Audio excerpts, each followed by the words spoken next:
Hi, I'm going to show you, sort of backwards, how I fixed our washing machine with a couple different problems. One of them, the agitator, hasn't been working real well, but the main problem was this last week, all of a sudden, it did drain out, so we knew it wasn't the pump, but the bowl wasn't spinning. So, against my husband's best wishes, I did end up taking it apart, and I have to say I was kind of worried because I was afraid I wouldn't be able to put it back together. And as you can see, it's still not. So anyway, I think I saved us $100 having a repairman come out.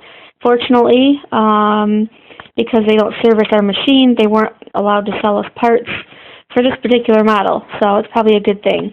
All we end up needing is a $20 front coupler.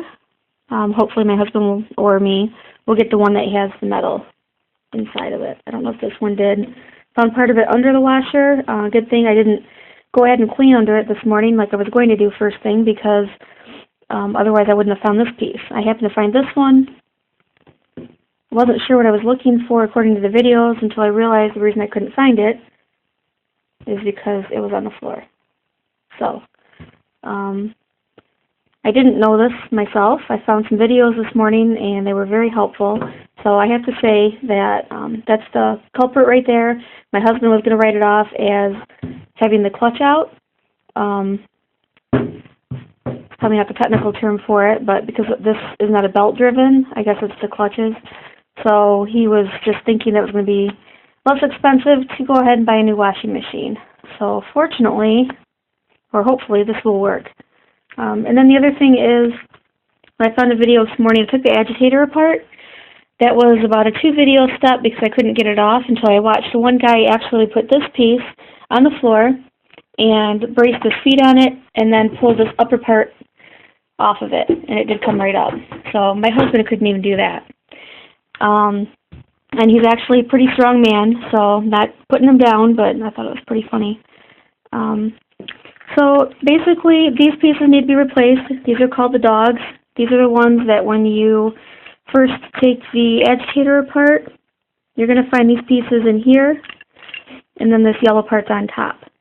So all of these are very worn. My husband swore we'd had them replaced, but I know this washer we've only had for probably 3 years, and I know we've never had it serviced. So these pieces, I'm sure, are cheap. One guy on YouTube told me that it was about $6, so I'm guessing it's 5 or 6 local. So hopefully once we get those 4, get a new piece here, and that should do it. So I think I'll go backwards when I put it back together, hopefully in the next day or 2. I'll do it step by step, but the videos that are out there actually I think are very good, so I don't want to copy anybody's. There was one that was done by a woman, there were a couple done by men.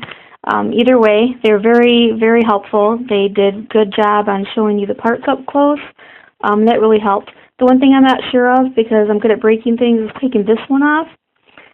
This coupler looks fine to me. It might be a little old. Again, we haven't done anything since we got this washer, but it's got the metal inside right here in the ring. So I'm not going to touch it. I'm going to leave it. At least now we know how to take it apart. And it should be good. One last word of advice. Please, please, please do unplug everything when you take it apart. Even my husband, who works in electrical, had not taken out the cord from the wall, and I was kind of nervous about that. So he did end up taking it out. I made sure all the wires were unhooked.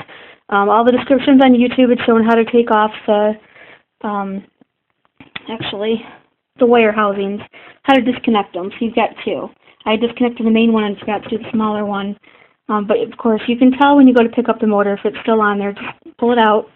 Good to go. Don't drop the motor. Like several YouTube videos say, you can break everything on there or something. So anyway, good to go. Hopefully, if you have a problem, it's something very, very simple like this. I'm going to go ahead and take the pump off now just to make sure there's nothing clogged in there, because we have had that happen before. That was $100 to have the guy tell us there's a necklace stuck in there. So I will do that and then probably post a picture. So thank you to everyone who had videos on YouTube, and anyone else that has a problem with your washer. If you have the time and the inclination, it's going to be a whole lot easier just to do it yourself, unless it's a major issue.